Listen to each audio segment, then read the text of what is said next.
Shalom. Yeah, yes.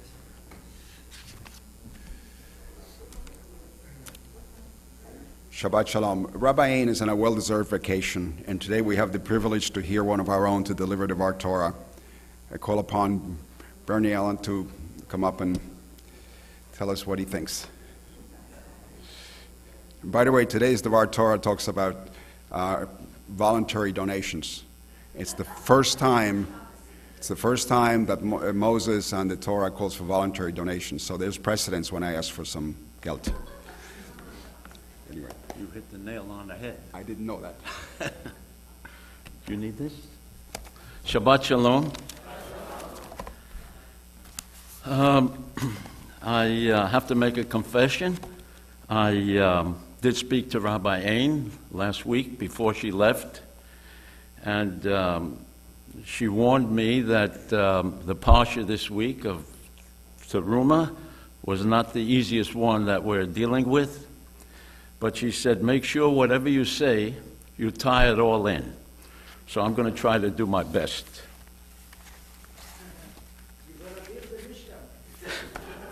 Not me, we.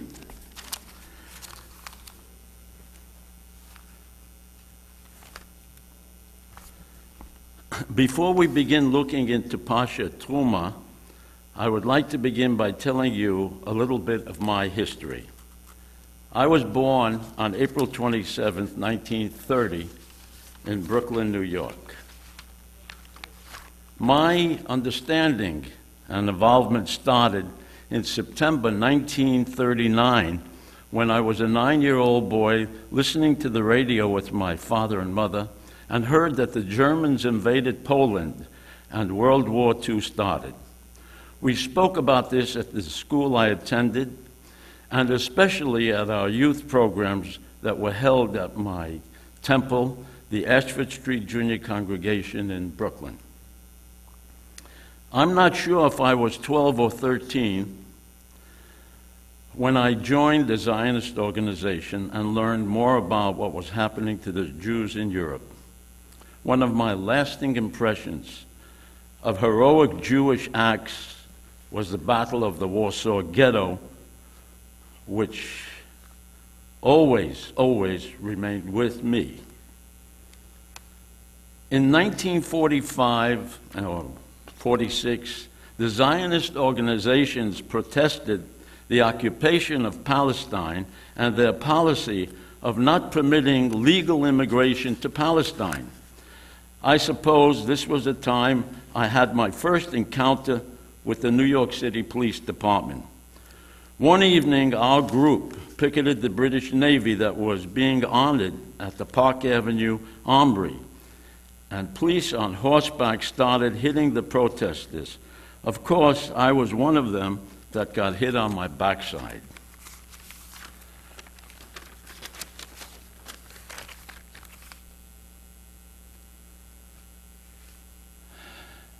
I'm not sure if we were the first group of Jews who started the precedent of peaceful protest by invading the New York British Consulate in 1946. But I sure as hell learned a lot of English curse words. When the British tried to throw us out of the offices, they couldn't, so they called the police department and they forced us out of the consulate. In 1947, I tried to volunteer to go to Palestine, but I was turned down and told to get a little older and finish my high school education. By the end of 1947, I got older and volunteered and was assigned to a ship docked in New Jersey that was being prepared to leave for Europe to pick up refugees from DP camps. I left my home then and lived aboard the ship. As a matter of fact, I attended my high school, Thomas Jefferson, also in Brooklyn, until the end of 1947 and graduated. I missed the prom and graduation. My ship, the MV Ruth Wang, was the first ship I ever boarded beside the Staten Island ferry. If you talk about a problem ship, this one took the prize. It was very small, It weighed 300 tons. It was 150 feet long. It was a flat-bottomed vessel with no keel, and it leaked from some of its new welded seams. This was the only LCI that attempted to cross the Atlantic in the winter. By the way, my last ship I sailed in 1954 while I was in the United States Merchant Marine was the SS United States. It weighed 66,000 tons, and it was 900 feet long. After repairs and getting new officers and a crew, we left the United States in February 1948, heading for France. The voyage was very difficult. The ship broke down many times, and it took 3.5 weeks just to get to the Azores Islands. The international police kept us in the Azores for 2 months. We learned that the British got wind of our ship and asked the Portuguese police to detain our ship. They finally let us go after May 15, 1948, when the State of Israel was established. We finally arrived in Marseille, France in June, and were sent to a DP camp in Les Chouters, the southern part of France. About 2 weeks later, we were given fake identity cards and transported to the Ali Abed ship Pan York. And I and some of the crew from the Ruth Wang joined the crew of the Pan York, and we sailed for Israel and arrived in Haifa 7 days later, and oh, what a sight. I served in the armed forces of Israel's forces from July 1948 to July 1949.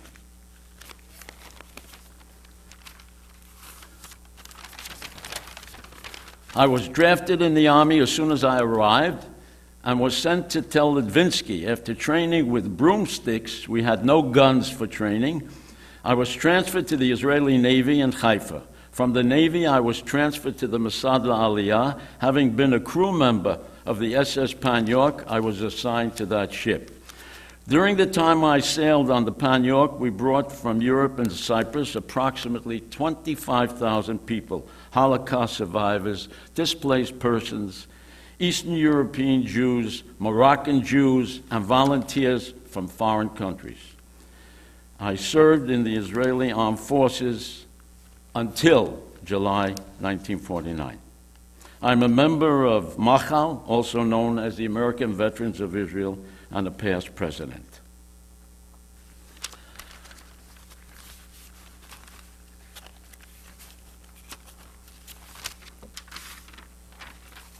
I have a couple of notes here.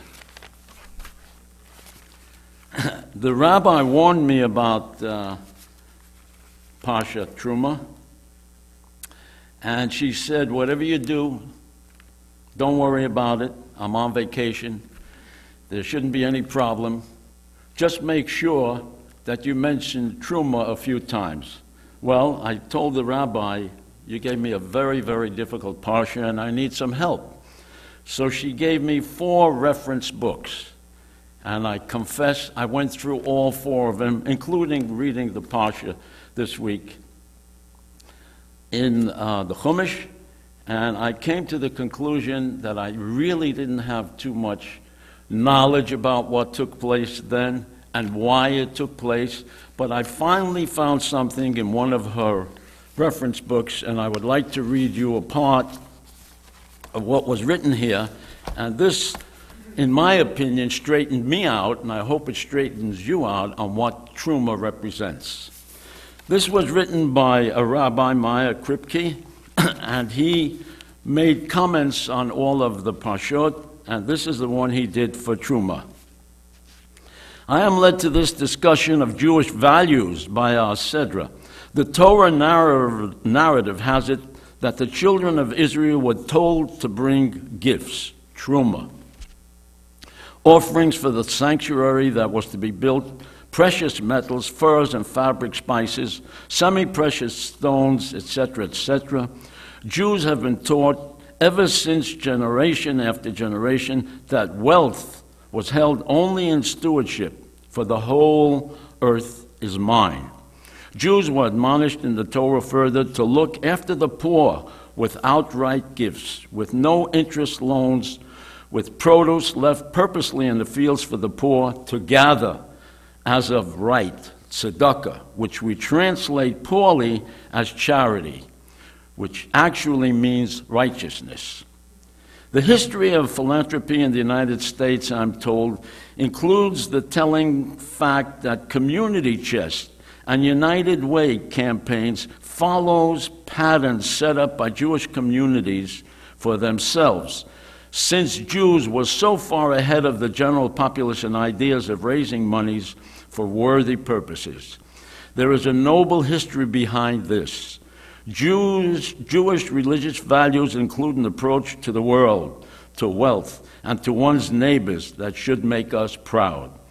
The big problem for American Jewry is whether or not we can continue this process of education in Jewish values for new generations, or are we facing, as some observers say, a breakdown, not only in Jewish family, but in the Jewish value system as well.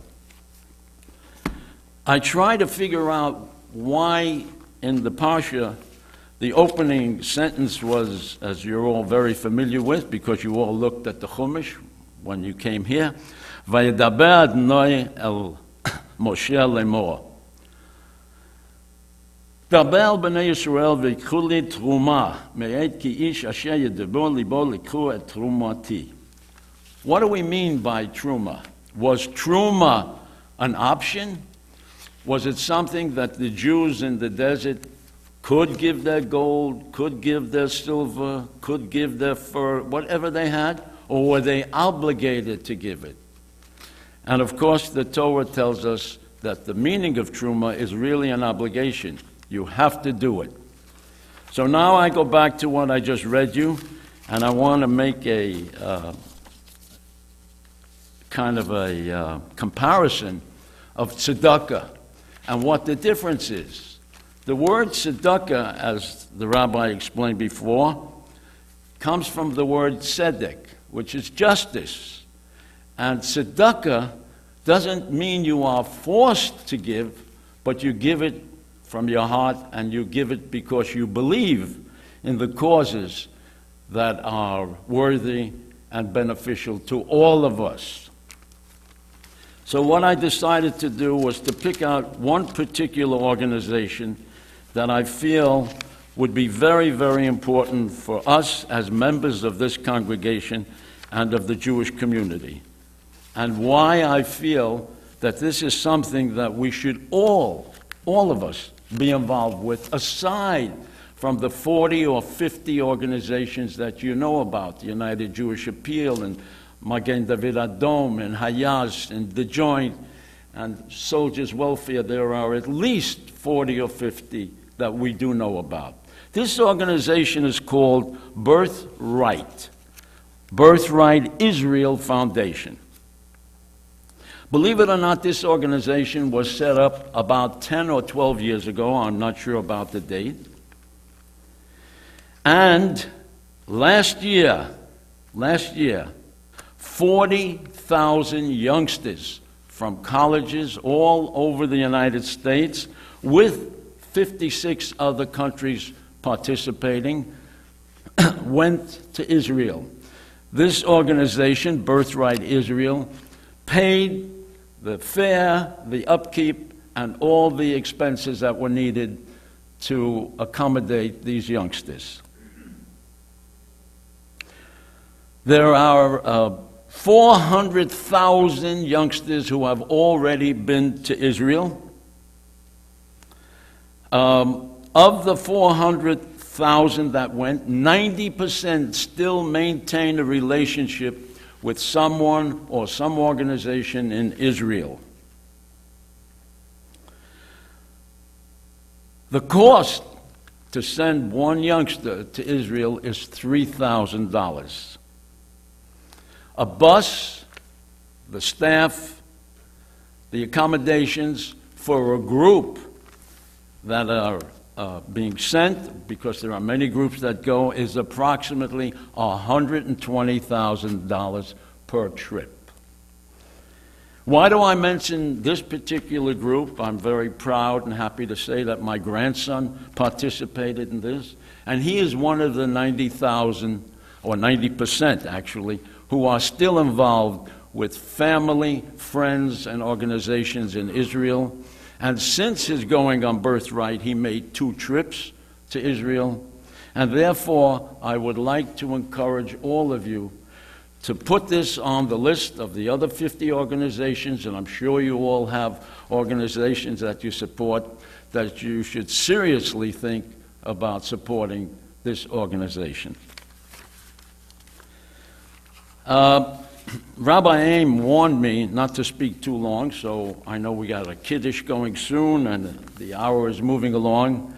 But I do want to involve all of you sitting here this morning in a particular topic that I think we've all been thinking about for the last week or two.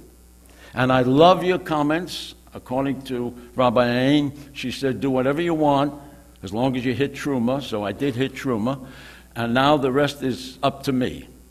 And I'd love you all to get involved in this particular question that I have is, what is your feeling and what do you think of what's going on between our President Obama and the Prime Minister of Israel, Benjamin Netanyahu, on whether or not the Prime Minister of Israel should come to the United States and address Congress as he was invited by the House Speaker John Boehner, or should he stay in Israel as a percentage of the Israelis, and I want to give you this as a point of information, suggests that he doesn't come and that he stay in Israel and concern himself about the election that's going to be taking place on March 17th and skip the March 3rd address at the Knesset, at the Congress.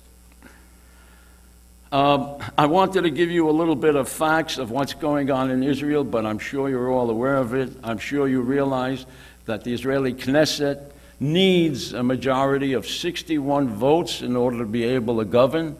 And I'm sure you're well aware of the 16 or 17 parties that are going to be running in the election of March 17th. But this question really, I think not only concerns me, but concerns some of you. What should Netanyahu do? What should our President Obama do? And what should we do? If you have any comments, I invite you to stand up and give me your feeling, give me your opinion. You want me the first to say? I don't think I should, but I'll be the last to say because I already have an opinion about it. Would somebody like to have any comment about it? Please. I think Netanyahu has to do whatever he has to do to make sure that Israel is safe. If he feels that coming to Congress will help the cause, he has all the right and the obligation to do that, regardless of what we think about his protocol or the president's protocol. It is Israel is number one in his heart. I know that. I know the man personally. I've met him, and I understand he may not agree with all his policies, but Israel is in his heart. He feels that this is the right thing to do. I don't know what President Obama should do, but clearly he has gone out of his way to make sure that he puts Netanyahu in a bad light in every conversation he has. Thank you.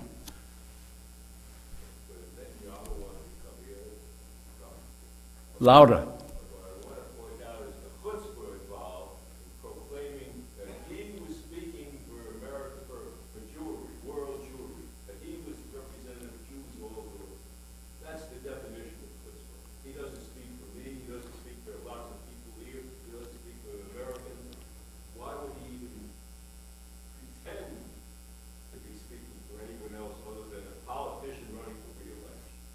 Thank you.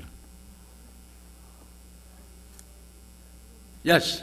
I would just ask the question, how would Netanyahu feel if a member of the Knesset invited Obama to speak before them on why it makes sense to try to negotiate a settlement? How would he feel about that? Anybody else?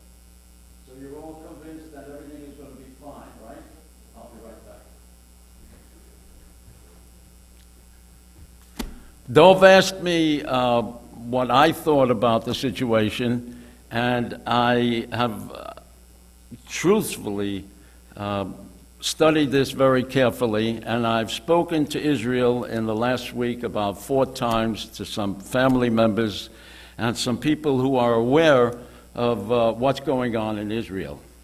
And I've come to the conclusion, again, don't hold me to it. I may not show up on the 17th, the 3rd, but don't hold me to it. I have a feeling that Netanyahu will not appear on March 3rd. I believe that the United States and Israel will work out an accommodation so that we are not forced to make choices, whether we want him to come or whether we don't want him to come, whether it's the right thing to do or whether it's not the right thing to do. So I feel that there will be a meeting of the minds and that we will be able to resolve this problem. And by the way, if he does come, it's nishkafelach. And if he doesn't come, it's nishkafelach. So I want to thank you all for listening to me, and I wish you all a Shabbat Shalom. What does it mean, nishkafelach? En baya. We don't have a problem. Nishkafelach.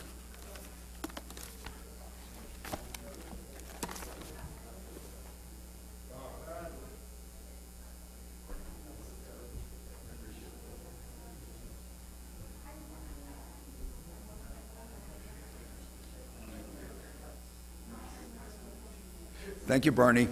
And by the way, Bernie also speaks Yiddish, in case you didn't know, beside Hebrew, and we thank him. Anyone that wants to give a Davar Torah, I suggest you contact Rabbi Ain. We welcome any member of the congregation here to do the same. It's always very refreshing to have our own deliver a Davar Torah.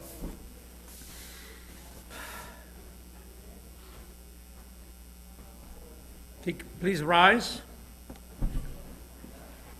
Page 428. יתקדל ויתקדש מרבה לעולמות יברח חירותי וימליך מלכותי בחייכון ויומכון ובחיי כל בית ישראל בגלה ובזמן קריב וירמן יש ורבה מבורך לעולם לעולם היה יתברך וישתבח ויתברך ויתאמן ויתנשא ויתהדר ויתעלה ויתעלה